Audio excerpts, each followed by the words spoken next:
Everybody has shifted their attention to the NFL Combine and the NFL Draft now that we don't have football anymore. And so we're starting to get some full mock drafts, 3-round, 4-round mock drafts where some of these writers are going out and projecting what these teams are going to do in the top 4 rounds. That helps us as Dynasty players, right? We can take one of these mock drafts. We can do a rookie mock, talk about the landing spots. We can rate their landing spots, talk about what their bakery score would be if this were to happen, and then draft these guys. We'll do a 2-round mock today. We've got enough guys in the sample, honestly. This is a mock draft, not by Nathan and I. We don't make these picks. This is a mock draft from The Athletic, from Nick Baumgardner. This is obviously there are a couple draft writers over at The Athletic. Nick is one of them. Put out a 3-round mock after the Super Bowl, and so we're like, okay, well, we'll use it. And I will say it's a bit provocative, for lack of a better term, because some of these landing spots and draft capital combinations I think make me want to throw up in my mouth. But we need to talk about them. There's some names on here we haven't talked about on this channel yet, and we need to talk about. I think there's a reason. I think it's probably because we know that they're not going to go where Nick Baumgardner is saying they're going to go. However, it's still worth talking about. Let's start with the 101 here. In this hypothetical mock draft, we'll keep putting the mock draft up for you, and we'll cross guys out as they get selected. But you can see in this mock draft that at the 109, the Kansas City Chiefs took Jeremiah Love. Now, we've already done a Jeremiah Love to the Chiefs mock draft, but people continue to mock him there. And so, again, for the sake of the argument, I mean, what would Jeremiah Love's bakery score be? It would be no different than what we have it projected at now. He would be, again, the 3rd highest running back in the history of the bakery with 1st-round draft capital. He would have an elite bakery grade. And so with that, with the fact that he would be getting top 10 draft capital in this hypothetical scenario, with the fact that he would be going and playing for Andy Reid and a Patrick Mahomes-led offense, so, a combination of a good landing spot and if I had to rate the landing spot here for Love, I don't know how I'd say 8. I think there are better schemes for Love, but I think in terms of like being on a good team with a good offense and a very a good passing offense, I think the Chiefs, obviously most people would say, oh, the Chiefs, they're a 10 for sure. They're a 10 for sure. The fact of the matter is, I would expect the offense to be similar to how it has been the last couple of years, and it's been a while since we've seen like a bell cow work in that offense, and so I'd be very interested to see how Andy Reid incorporates him, especially in year 1, but my guess is he would be super productive and score a ton of touchdowns. So I think 8 is, I'm going to be conservative. I'm going to leave some room for growth. 8 is a very high landing spot rating for me, and so I'm going to say it would be an 8. I like the Chiefs for Jeremiah Love. Again, it's probably the best contending team in that range for him, and he would be such a good prospect at that point. I think he'd be a no-brainer at the 101. I'll take Jordan Tyson going at the 108 to the Saints. This is actually, he's not even the first wide receiver off the board in this hypothetical mock, but the draft capital between Tyson and Tate, who goes 3 spots ahead of him, isn't significant enough for me to say like, oh, you have to prefer Tate over Tyson Tate in this mock going to the Giants, who we'll talk about. But for the landing spot and Jordan Tyson being tied to Chris Olave, most likely, assuming that they extend him at some point, and Tyler Shuck, who I honestly find very intriguing as a guy who I think can support multiple productive wide receivers in that offense.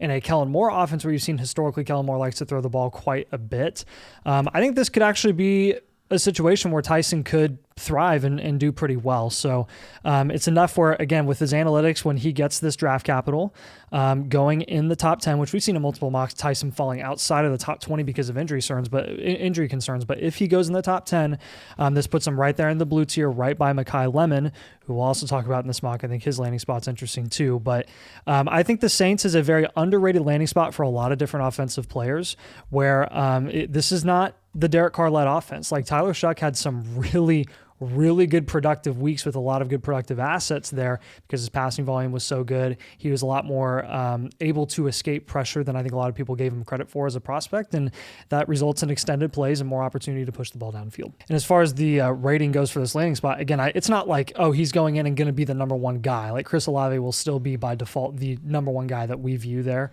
as the number 1 weapon, but I would give this probably a 6 out of 10 landing spot for Tyson. I think it's very solid. Yeah. Okay. I'll go 103 now, and I'll take Carnell Tate, who went at the 105. So top 5 draft capital for him in this draft, to the Giants. Ugh. In terms of how I would rate the landing spot, I'm not going to be super over the top dramatic about this. I'm going to put him at a 5. I think Carnell Tate's going to do pretty well wherever he goes. I don't think he's as scheme dependent as a lot of receivers in this draft. Because I think what he does will translate no matter where he's at. Like his ball skills, he's going to be good at that no matter who's throwing him the ball, right? That typically leads to a more quarterback-proof type prospect. And in this particular case, the quarterback's Jackson Dart, so you actually don't even have to really worry about that. Dart has been solid. He can support fantasy wide receivers. We talked about this, and we kind of overplayed the Greg Roman stuff and was joking about it. He's an assistant there, but Matt Nagy we don't like there. And so. Look, I think with Tate, like I'm not going to freak out. It would be a 5 out of 10 landing spot. It'd be fine. I wouldn't dock him in my rankings. Very rarely we're ever going to dock somebody on our rankings for a landing spot. In the past, it hasn't necessarily worked out super well for us. And I'm just going to say this caveat while I'm picking here at the 103. Between Tyson, Tate, and Lemon, in this hypothetical mock, Lemon went quite a bit lower than these other two. Lemon is my favorite guy in this draft. And who's your favorite guy in this draft? Do you have a favorite out of the three of them? Of the three of those receivers? Mm-hmm. Lemon is really, really nice. So I think Lemon is the safest. So analytically, it's been Tyson kind of leading the way, but actually Lemon's caught up to him. Obviously, we've talked about Tate's analytical score, but we have these guys ranked all in the same tier. Tyson, Tate, and Lemon. We've had it like that for every single one of our rookie rankings. We have not moved them out of different tiers. They're still in the same tier for us. So in terms of how we're ranking these guys, we're ranking them evenly. My favorite is Mekhi Lemon, but he did slide in this draft. In this hypothetical scenario, I think Carnell Tate would have more market value. And so even though I like Lemon over probably Tyson and Tate as like my opinion, like me watching him, what I project for him to do in the NFL, when we're picking in these mock drafts, we're going to pick for value as well. And so like in this hypothetical scenario, I do think the value pick here would be Tate because I think he'd have a lot more market value going to the Giants at 5 than Mekhi Lemon would go into the Browns at 24. Not a good landing spot for Lemon and not good draft capital compared to the other two. And so again, we have them all ranked the same. Keep that in mind. We haven't separated them out. For the purpose of this mock draft, though, we're going to play the scenario. In this scenario, Tate would probably be the pick here. Most of the time when people see Cleveland Browns, they say, "Ew, gross. I don't want any part in that." When in reality, like from a fantasy perspective, there's actually a good amount of weapons in this offense who historically have had really good opportunities to be productive. It's not just the running backs, right? You've seen Kareem Hunt, Nick Chubb have really good success. Quinshon Judkins as a rookie, even after not participating in training camp whatsoever, came onto the scene and by week 2 was the number 1 running back there and was really good before his injury. Harold Fannin as a rookie popped off. Jerry Jeudy was a wide receiver 1 last year. I mean, this is a gross situation and has been for as long as I can remember, really, with the exception of that one great year with Baker. And yet there have continued to be very decently productive assets there. And now that Todd Monken is the new head coach in Cleveland, we kind of gotten a glimpse of what his offenses look like in the context of the Baltimore Ravens. And while they don't have a Lamar Jackson, they're going to have to operate a little bit differently. What does he favor? He favors some solid tight end production. He likes targeting them in the red zone, and he really likes to lean on like one wide receiver, and that was Zay Flowers in Baltimore. I think the fit for Mekhi Lemon going to the Cleveland Browns is actually pretty solid. And while the quarterback situation is going to be up in the air, while just the Browns as an organization is always going to be up in the air in terms of like how competent are they going to be and what will Mekhi Lemon's ceiling be there, I mean, I would assume that the Browns are going to be down very often. They're going to have to pass the ball a lot, and they'll lean on Mekhi Lemon, and he'll be totally fine.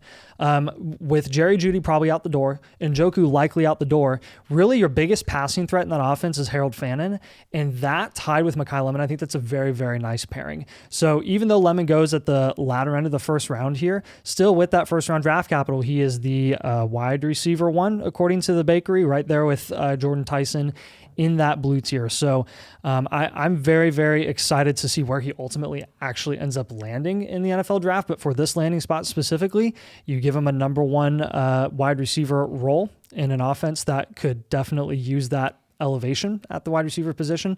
And I would give that a landing spot a 7 out of 10. Wow. I'll go on record and saying I would have ranked it a lot lower just because Shedeur Sanders is so bad. Yeah, I don't think there's any guarantee that he's a quarterback. Well, this then, year, yeah, and that's my thing. Like, who is going to be the quarterback right there? So, and the other thing is, I don't know. I mean, Jeudy could still do something there. He would have to be completely phased out, I think, for Mekhi Lemon to like really dominate his. Which he might not even be on the team. Yeah, so, I know. So yeah. Njoku out, Jeudy might be out. So yeah, and if Jeudy were out, that would definitely help the case. The quarterback situation there scares me a lot. At least Fannin was productive. Yeah, he was. It's just like I honestly worry about that being more of the same with Monken because of the tight end production historically. But 105 here. I'm going to go Fernando Mendoza, and I'm going to rank the landing spot rate at 7.5 out of 10 here. Keeping in mind that it doesn't really matter. Like what I'm keeping in mind when I'm talking about his landing spot with the Raiders is like of the teams who could have had the 101, how good is it? I think the Raiders, with a new head coach in Clint Kubiak, Super Bowl winning offensive coordinator being the head coach there. That's why it's higher than neutral. Like that honestly is, for a 101 team, is not bad. Brand new coaching staff there. You've got Brock Bowers. You've got good weapons there. You've got Ashton Genty. Obviously, the offensive line is going to be. I mean, Fernando will. I promise you, he will very, very much struggle if that offensive line is so bad this year again. Like, and the defensive line, we're already talking about that, and that's not here or there. We're talking about Dynasty, but I'd say 7.5 or 8 out of 10 here. Like, I mean, all things considered for Fernando Mendoza, he is going to a situation with a head coach who knows how to work with quarterbacks, has a proven recent history of working well with quarterbacks in Sam Darnold, and it's a fresh start there. And he's got great weapons. So, like, honestly, of all the teams, when we're talking about teams that could have gotten the 101, I think that him going to the Raiders is actually not a bad thing. So I'm going to stick with it. I'm going to stick with 7.5. 7.5 out of 10 for me for Fernando. And I would probably say I'm more comfortable taking him here than any other player, down the list. We can start getting into some of the other wide receivers and running backs here, but Fernando is a slam dunk in my opinion. And again, in the bakery here, he would at this point be the quarterback one by far in his own tier, really. And he is in the tier with he's around guys like Bryce Young, Cam Ward, which is about where I'd have him graded. Justin Herbert, CJ Stroud, Patrick Mahomes are all a little bit higher than him in the bakery. And so that's about where I'd have him. And if you would, want to check out the bakery yourself, we have all of these available for you over on the site. We're adding new metrics all the time. Ryan just added quite a few metrics so you can get the bakery. You can also get a free team blueprint and get your team ready for rookie draft season, where Nathan and I can take a look at your team, give you a plan, tell you if you're rebuilding, reloading, or contending, give you some trades to go along with that, and you can come join the community. So again, if you use code DOMAIN when you sign up for the annual Mother Flocker tier, you're going to be able to get all that. We're going to give you a free team review. Nathan and I do every single one of these. It's a customized plan for your Dynasty team, in-depth breakdown. We'll send it to you. Then you'll be able to ask us questions anytime you want. You'll be in our Discord community. You're going to get the trade calculator, our rankings. You're going to get the bakery. You're going to get infinite blueprint, a new blueprint every month. And so it's the best Dynasty membership. It's the only Dynasty membership you ever need. And you can get, again, personalized access and personalized advice from Nathan and I. And so again, check that out at the link in the pinned comment. Use code DOMAIN. It's the annual Mother Flocker tier. And I'll let you pick the 106 here. Yeah, this is when you start taking those day 2 running backs, and Jadarian Price being the only running back, I believe, going in the second round in this mock to the Houston Texans. Get ready for Price with a landing spot like this in the second round, going probably no later than the 106. I mean, you could have argued taking him at the 104. I thought about it. I almost did it. The reason I did not is because the analytics with second round draft capital for Jadarian Price are still going to be in that yellow tier, which the hit rates in that range are about 50-50. And look, I think as a talent on the film, I think he looks great, but he's just analytically going to be kind of shoved down quite a bit because the volume was never there with him playing behind Jeremiah Love for the last 2 seasons. That being said, how much do you want to really, I guess, like knock him for that when he went out of his way to declare this year when no one really expected him to? He and his agent must know something or expect that they're going to go day 2 and get some pretty solid draft capital to a good landing spot. Look, I love him as an athlete. I think he's very capable. He's got a ton of explosiveness. He's a speedster. He can take on a workhorse load. Like I really have no questions from a talent perspective on what Jadarian Price is capable of doing. And going to an offense like Houston, where they really, really missed Joe Mixon a lot this past season, and where CJ Stroud's shortcomings are becoming more and more evident, in my opinion. I think they really need to lean on the run game quite a bit, especially with a defense as good as theirs. If they can slow games down and kind of lean on their defense, that is a type of offense where you want to see someone like Jadarian Price go to. So 106, right in the middle of the first year, I think this is a perfect landing spot for him. I'll give it an 8 out of 10. All right, and then next, I think there's a ton of guys you could start taking here. I'm going to go Denzel Boston. He goes in this mock at the 126 to the Buffalo Bills. And honestly, like with Boston, the analytical profile, even in this hypothetical scenario where he goes in the first round, isn't fantastic. Obviously, his combine metrics could move him up a little bit here, but he's still in that upside tier, that yellow tier with Concepcion, Cooper, Surratt, and Bernard. Hasn't really separated himself from those guys yet. But when you're looking again, like at some of his, separation statistics in terms of actual separating, he is an elite separator according to his PFF analytics for route running. Obviously, he's got the build to be, he obviously more of an X, right? He's typically lined up out wide. I think a lot of people have kind of put the Mike Evans type of receiver comp on him, not Mike Evans level, but maybe he could be, right? And that's the type of player he is. More speed than you suspect, regardless of what his 40 time is. And I think, putting that in the Buffalo Bills, it's technically not a new offense, but new head coach, offensive coordinator, moved to head coach. Hopefully they unlock Josh Allen a little bit, and hopefully they unlock some of the down the field plays a little bit where you've got somebody to work the middle of the field there in Khalil Shakir. I think this would be the type of receiver that they take. This is essentially a Keon Coleman do-over, in my opinion, because Keon Coleman was looked at as this type of playmaking, huge catch radius hybrid or X wide receiver. That didn't pan out because, number one, his combine was awful. But number two, he also has some stuff, I think, between the eyes that didn't necessarily work out. When we're looking at Keon Coleman, just historically here, how many years has it been since Keon Coleman got drafted? He was drafted in 2024. He was the wide receiver 10 in that draft class with second-round draft capital. So Boston actually has a better analytical profile than he did. And I like Boston a lot. I wish his analytics were better, but this is landing spot's a 9 out of 10 landing spot. That's the highest grade we've given out for landing spot so far. Boston on the Bills would be disgusting. And I think some of the other wide receivers we're going to talk about here also have really good landing spots. But Denzel Boston to the Bills would feed families if you are stuck with mid to late first this year. Yep. Like, we don't like them. Our opinion in this class has not changed. It will not change. Nothing is going to change it at this point unless all these players decide, I'm actually going to go out for the NFL draft instead of going back to college. Not going to change. But this would be good. Like, best case scenario is you get prospects with a lot of upside that go to really good landing spots. That's what helps the depth of these dynasty rookie drafts. And so this would be an example of that. 107 getting Bills, Denzel Boston. It may not be the best and the sexiest analytical pick. It may not be, again, we've talked about the hit rates for the first round wide receivers in that upside tier. It's not good. I promise you it's not. Landing spot alone. But landing spot. And again, market value. You make this pick because Denzel Boston's going to have such a huge market if this happens. So I'll take him here at the 107. I honestly think Concepcion would as well if he goes to the Niners at the 127.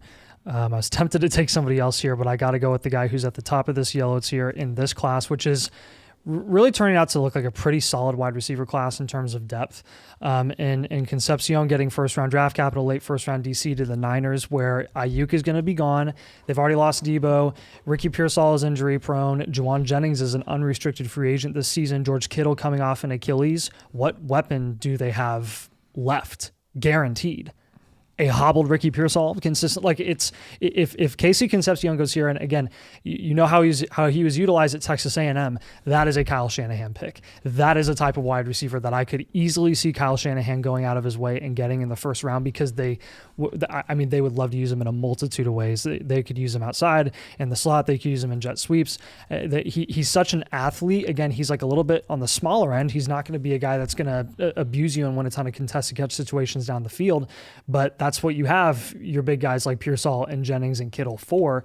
If, let's say that they bring Jennings back and let's say that Kittle is back healthy, worst case scenario, those three guys are available, Pearsall, Kittle, and Jennings, and you still have really Concepcion who will probably be working the short to intermediate. And I think that's an ideal spot for him when you've seen Brock Purdy lean on those guys his entire career in San Fran. He's not afraid to take the check down. He's not afraid to get the ball to his best playmakers and let them do what they do with the ball in their hands. So I think Concepcion would thrive in San Fran. And I think, again, with the landing spot being as sexy as it is alone, that'll elevate his market value quite a bit. We can talk about the ceiling later if this were to happen, but he will be going right smack in the mid to late first range here if he gets this draft capital. So I'll give it a 8 out of 10 for Concepcion. All right. I think this is probably the latest that you could take. If I want safety here, I'm gonna go Kenyon Sadiq. There are some other sexy picks with more upside in my opinion down the board, but he goes to the Eagles. I'm gonna give this landing spot a 6 out of 10. I don't think if Kenyon Sadiq went to the Eagles, I don't think it means that Goddard would be out. I think this may be a situation where they, it could be like a Fannin Njoku type deal. And Sadiq could end up just taking over the tight end. Because the fact of the matter is, you've seen other tight ends in that offense, like Calcaterra, get involved there, just by default. And so they kind of spread the love there. Obviously, it's going to be a new offensive system again there in Philadelphia, so we just have no idea how to analyze that. So that's kind of why I'm being conservative. I'd say 5 or 6 out of 10 for this one. At least it's a good offense with a quarterback that I think is capable of supporting a fantasy-relevant tight end. We know that because Goddard has been fantasy productive with Jalen Hurts at the helm. So, I don't mind it for Kenyon Sadiq, but with Sadiq, if he goes in the first round, a first-round tight end prospect with as good an analytical profile as he is, with the statistics that come with tight ends that are drafted in dynasty rookie drafts, it makes it a pretty good pick. It makes it a very safe pick in my opinion, and I don't think there are any super safe picks left on the board outside of him. So this, in my opinion, is it's a take your medicine pick, but he's a good tight end prospect in my opinion, and you're getting him in the late first, and you feel okay about that, especially going to the Eagles. So, okay, I'm just preparing you guys. again, this year it's going to happen again. If a third round running back goes off the board in the NFL draft, they will go in this range at the 110. And the analytical pick, the analytical selection here is Jonah Coleman. I know a ton of people are probably going to be gun shy with what happened with Caleb Johnson last year, and I totally understand. The reality is, for third round rookie picks at the running back position, when you look at what their hit rates really are when they're in the yellow tier or above, it's a mixed bag with a lot of good. It's not always Caleb Johnson. It's not always Kendre Miller, even though those guys are there, and that's always going to be a concern. For every one of those guys, there's a James Conner, there's a David Montgomery, there's a Kareem Hunt, and Alvin Kamara, a David Johnson, a Rashad White, a Singletary. If you remember early in Singletary's career, he was worth like a first-round pick in one offseason. Like there are plenty of guys to point at in this range where Jonah Coleman is, where he's right smack in the middle of this yellow tier, where it's like, yeah, in this class, in the 2026 class, this is absolutely where he belongs. Not to mention, once you get into the late first, the perceived value of those late firsts are a lot greater than what the realistic hit rates actually are in those range, when in reality they're not that much greater at all than like early seconds. So you're already dropping into this big tier of a bunch of unknowns, where I'm just easily taking the shot on the third round running back who has really good analytics, when even with third round draft capital still ranked above Jadarian Price, who I took multiple picks before this. This landing spot for Coleman is a dream. He goes to the Chicago Bears at the 325. And obviously with this pick, the assumption would be that DeAndre Swift is on the move. They're not going to move on from Monangai because he's the second year of a day 3 rookie contract. So worst case scenario, you'd see Coleman splitting time with Monangai. I would be interested to see how that actually works, because I think their skill sets are pretty similar.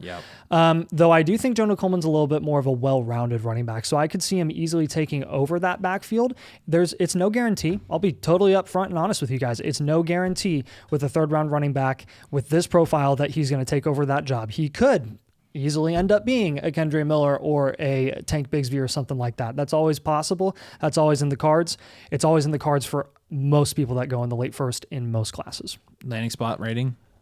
For the Bears, that's an 8 out of 10. Yeah, I was going to say that's at least an 8.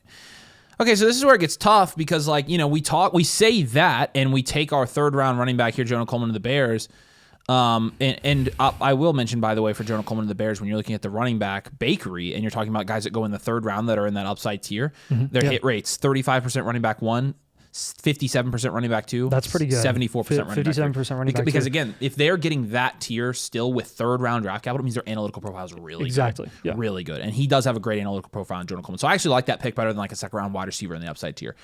But this gets tough, because you've got another guy here in Mike Washington, Arkansas running back that went in the I don't know how, in this hypothetical scenario, he went in the third round to the Vikings. And the Vikings are probably going to have to cut Aaron Jones. Yeah. So look, I've seen crazier stuff happen. I've seen RJ Harvey go in the second last year as a 24-year-old. Mike Washington's going to be 24. Isn't that crazy? That is crazy. Yeah. In this hypothetical scenario, he would still be at the very bottom of the orange tier analytically. Like, really, we'd be probably saying, oh, this is just a volume play. It's not good. But he gets the draft capital. And so it's like, how much do you balance the film, the draft capital, the analytics here? Well, look at the third round guys who went in that upside light tier. Corum, Brian Robinson, Sermon. And that's it. That's that. Wow. So I don't know. And here's the other problem with taking Mike Washington here. People are going to, people who aren't watching this are going to scroll through the video. These guys have Mike Washington in the first round of their Dynasty rookie ranks. It's a hypothetical. So like, I don't even feel like I can take him here, because I do not have him as a first round Dynasty rookie prospect. I have all kinds of guys ranked over this dude. In this hypothetical scenario, I don't think you have to take him. I'm not going to. Then You can wait if you want to. Wait till the early second. That's what I'm going to do. But the problem is, who do you take here? I know who I'd take. It sucks, dude. Oh, I know. Yeah. I know. It's literally the Tyler Lockett to DK. Go for it. That's so true. All right. I'll take Omar Cooper. Take him. I'm literally giving him to you. Yeah, I know. I was going to take him. Again, I think though, and the thing is with Omar Cooper, he's a second round pick in this one. His bakery score, the hit rates for second rounders in that bakery tier are very good, actually. Way better than first rounders in that tier. And so The other thing with Omar Cooper going here, I think this is low for him. I think this is his floor at this point. Yeah, he's starting to get rating the landing spot. A lot of first. people would look at this landing spot and be like, "This is 3 out of 10, 2 out of 10 landing spot." This is not Mike Tomlin. It's not Mike Tomlin anymore. Like, it's a completely different team. Now, granted, I mean, who's the quarterback going to be? Like, in this mock, hypothetical mock, it's Ty Simpson, and which I is will even say, worse in my opinion. But with DK Metcalf, I think Omar Cooper fits what DK Metcalf offers. He does. He makes DK Metcalf fit exactly into his skill set, and then Cooper basically picks up the rest. Like, he's the Tyler Lockett to DK Metcalf. I can't rank it higher than a 5 though. Like, I mean, I don't know who the quarterback is. No, you can't. Like, no. it would be Simpson in this scenario. And honestly, if Ty Simpson was Omar Cooper Jr.'s quarterback, I'd be scared out of my mind for Omar Cooper Jr. I just would. But in terms of like where I have these guys ranked, Cooper is he's higher than this for me.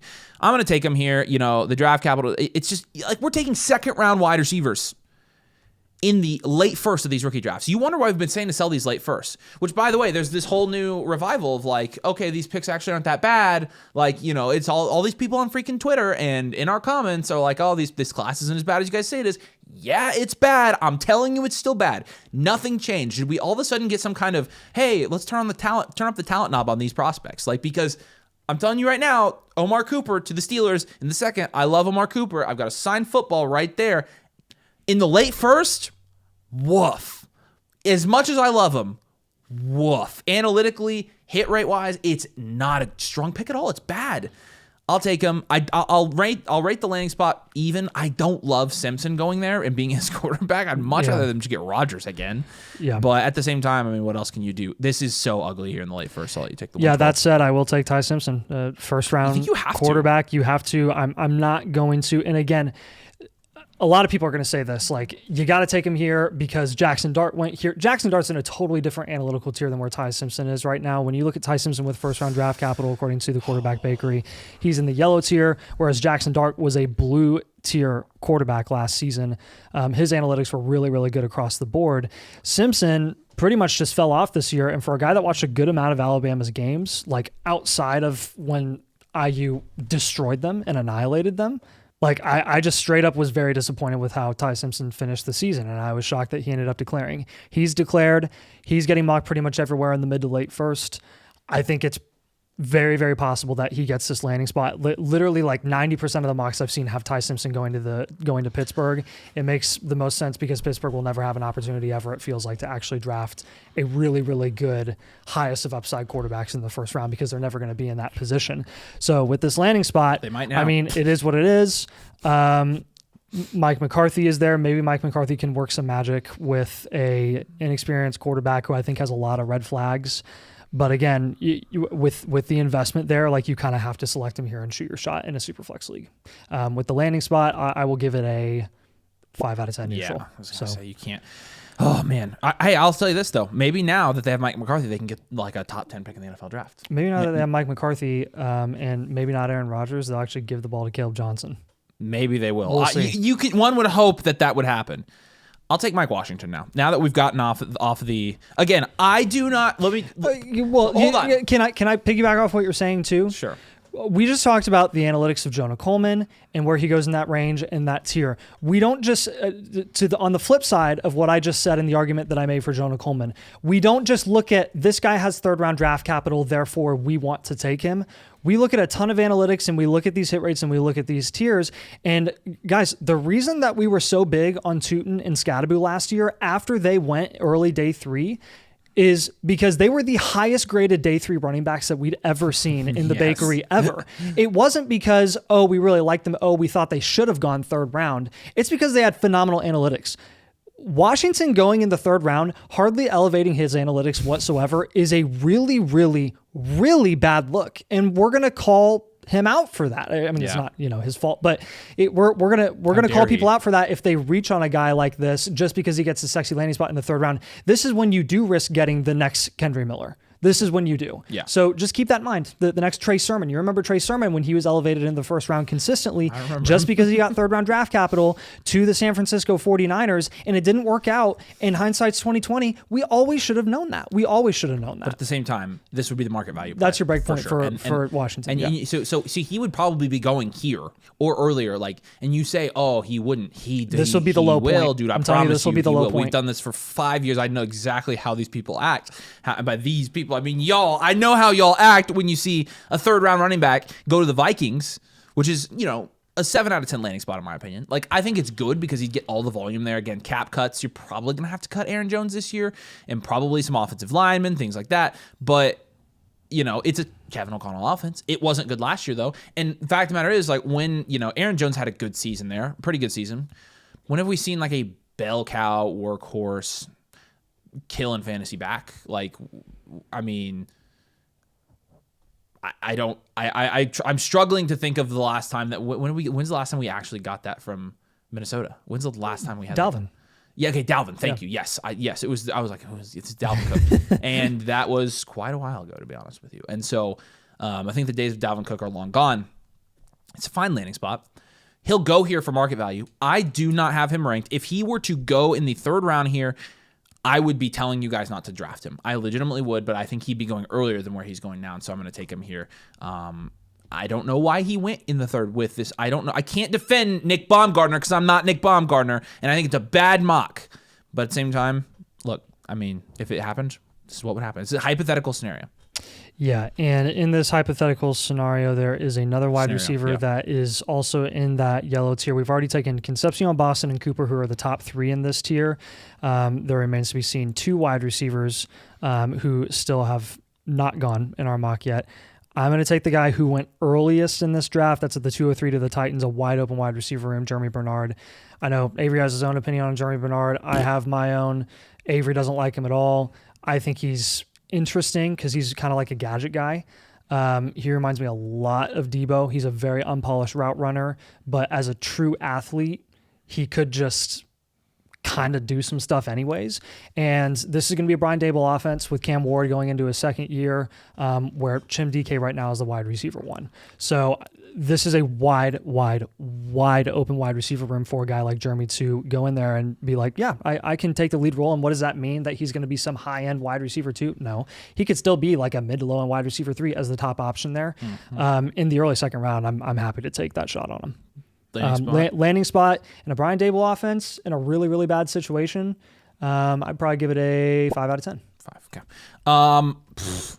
Man, I want to make you... I am going to make you look stupid. I'm going to take Trinidad. And here's the thing. Trinidad... We need to have a talk with you guys about this. Trinidad's going back to school. He's going back to school. Not yet. Again, we're going to keep him in this content until it's like confirmed. Because it's not. Now, NCAA is now appealing it went through how many courts until finally they found a judge in Mississippi that was like, he's going back. Ole Miss, right? Hotty toddy, whatever. Like, that's what it took. It took finding that judge to get him back to school. And the NCAA is going to appeal. And if they don't get a favorable judge, he could very well end up losing that appeal and going to the NFL draft.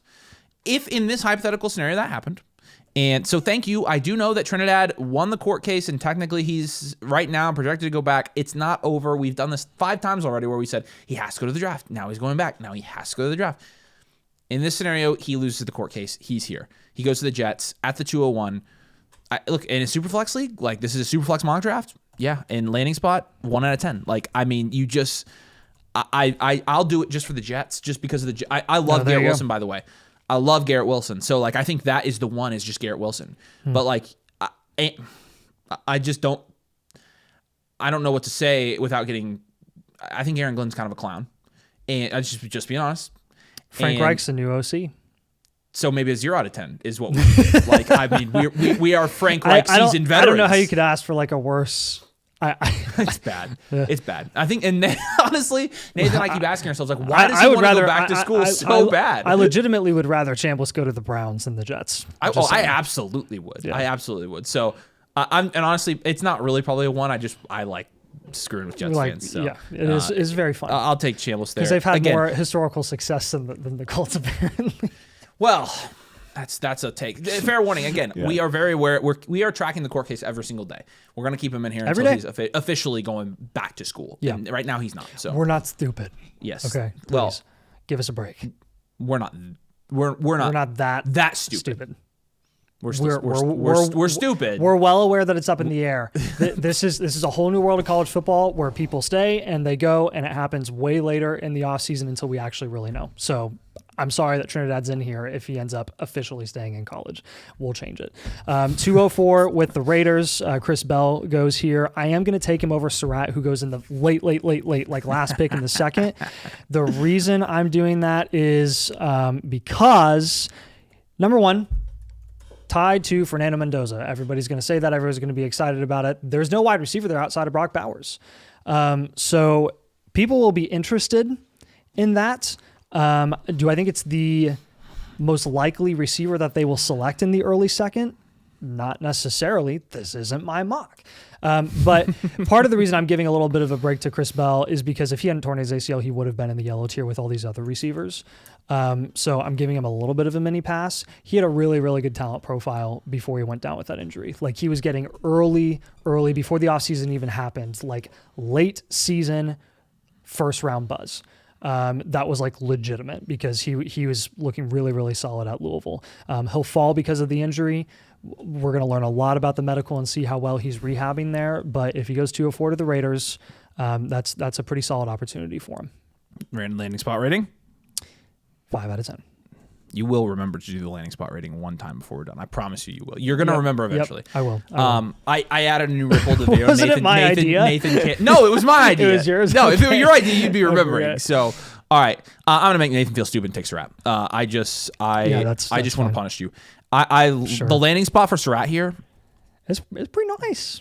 I'm going to say 9. Like, it's good stuff. I think he'd fit so well there with JS. Is it ceiling capped? Sure. We're talking about late second round wide receivers, guys. Yes, in the middle of the second round of your rookie I think draft. it's a good landing spot, and Elijah Surratt's a dog, and I think he's great analysis. Yeah. No. Dog. Yeah. Well, I mean, again, I'm an IU fan. Like, what else do you want from us, right? So, I like Surratt here. Let's keep going. I think we're at like 38 minutes already, so we'll keep moving here. Yeah, it gets gross here. Yeah, it does. It's disgusting. The seconds this year, it sucks. Tyler Shough went early, mid-second rounds this past year to the Saints. Garrett Nussmeier goes early second round to the Browns here. Again, I was talking about Mekhi Lemon earlier, and I don't know if Shedeur is going to be the starter next year. They could easily take a second-round shot on a quarterback in this class, like Nussmeier, and then you have a QB competition, and he could easily take over that job. Do I think Nussmeier is going to be anything? Do I think that he's special? Do I think that he has crazy upside like a Tyler Shough does? I don't know. I didn't have that much of an opinion on Tyler Shough. You know what I did know about Shough last year? He was a really good market play because he was eventually going to start, and that's going to be the case with Garrett Nussmeier this year as well if he gets this draft capital. All right. I'll give that landing spot. You did wrap it up. You did. Okay, whatever. Just what is it? It's a 4 out of 10. It's disgusting. Yeah, yeah, it is. Eli Stowers from Vanderbilt, great tight end prospect. If I were doing my rankings after this draft, he'd be 5 spots higher than this. Yep. He would be probably the best pick at the beginning of the second for me. Like in terms of return on investment, tight ends that go in the second round with his analytical prospect profile, very good picks in Dynasty rookie drafts. Landing spot, I'm going to give it a 7. Like, I mean, I think it's good. Obviously, everybody talked about Evan Ingram, including me. Actually, Evan Ingram was my guy in fantasy football, so it shows how much I know. But I think there's a good chance he would get pretty involved there, Eli Stowers. And again, if Sean Payton uses a second-round pick on you, it clearly doesn't mean anything, a la R.J. Harvey. But at the same time, Stowers would, I think he would have a role there pretty quickly. Let's just hope this is not a Greg Dulcich do-over because that would break my heart. But I think it's a good landing spot for him. So just a disclaimer here. There are a number of third-round wide receivers remaining. If we had a full 7-round mock draft, I'm just telling you right now, this is the spot where I would start taking shots on day 3 running backs over these wide receivers that I'm about to select. A la Nick Singleton, Emmett Johnson, Katron Allen, Desmond Reed, Eli Heidenreich, all these guys I would be taking in this range. Heidenreich tentative, we don't really know for sure. That's more of a shot call. He's a dog. A dog. The landing spot alone, I'll just play the market here. Zachariah Branch going 310 to the Chiefs. I don't think any of these spots for any of these receivers in the third round are any better than the others. I don't care about the analytics at this point. Third round wide receivers and their hit rates are so low and so bad. Branch to the Chiefs, just the landing spot value alone will elevate him to a point where he probably goes late second. I don't like any of these picks. That landing spot for him, honestly, is like a 5 out of 10. I'm done it's rating crowded. landing spots. It's not great. I don't like all these players. Yeah. Skylar Bell, like, I think he's the best probably player available. I don't. To a crowded offense. To a crowded offense. He was an All-American at UConn. I don't like him analytically, though. So I'm going to take him here at 2.9. I'm not going to. We're done with landing spots. I'll take an insurance shot on Drew Aller to the Rams. I don't think that's the type of quarterback that they'll take a shot on in the third round. If they take a guy day 2 at the quarterback position, I would probably bet on one of the other quarterbacks in this range. But Drew Aller to the Rams would be very interesting. And the moment that Matt Stafford decides to retire, his stock increases by 50%. Yeah. I'll take Chris Brazzell to the Falcons here. Good analytics. He has good analytics. He's the best analytical shot in this range by far. Again, we've been talking about, like, trade your second round picks this year. That would be a Mooney replacement move. It definitely would be. Yeah. Remember when we said about the second being bad this year? The second's bad this year. This is the worst late second I've seen in 5 years minimum. It's bad. So he's my last pick. Nathan, make yours. If the Colts actually select Cade Klubnik in the third round at the 314, that means that they are uncertain about Daniel Jones and when he's actually going to be ready to go, and Anthony Richardson can't stay healthy. So he would have a very, very open road to potentially getting that starting role at some point this season if he was drafted there. So again, not our mock draft. Like the whole point of this exercise is to take somebody else's hypothetical world where all of this happens, and if it happened, what would we do in dynasty drafts? That's what we're doing here. And so these aren't even close to our rankings. I had to draft these guys so out of order compared to my rankings, it's not even funny. And again, a lot of these guys, I didn't draft some of them. Malachi Fields, I'm not going to draft any Fields. I'm not going to draft any Jacoby Lane. I do like Ted Hurst, though, to the Steelers at the end of the third. That would be the one I would be tempted to be like, okay, he's a good sleeper, actually. But at the same time, like, you can see it got really, really tough, honestly, like into the first. The second round was awful. I'm just telling you, there will be day 3 running backs that are consistently going in the mid to late second. And again, this year, consistently, the day 3 running backs are weaker than they normally are. Yeah. So, like, it's not going to fix it. And so just keep that in mind. It's not our mock draft. We're playing the hypotheticals. We're kind of going through. It's basically just, this is a drill. This is like, okay, we're going to get reps in. We're going to draft. We're going to try to analyze the landing spots. Hopefully you enjoyed it. Make sure you drop a like. Make sure you subscribe. And again, if you want to come join the best Dynasty community in the world, the only place you need Dynasty content, you can come join with code domain and your motherflocker tier. We'll take care of you, Nate and I. We'll give you a team review, and then you can come join the community. We love you guys. We appreciate you. See you soon. Bye.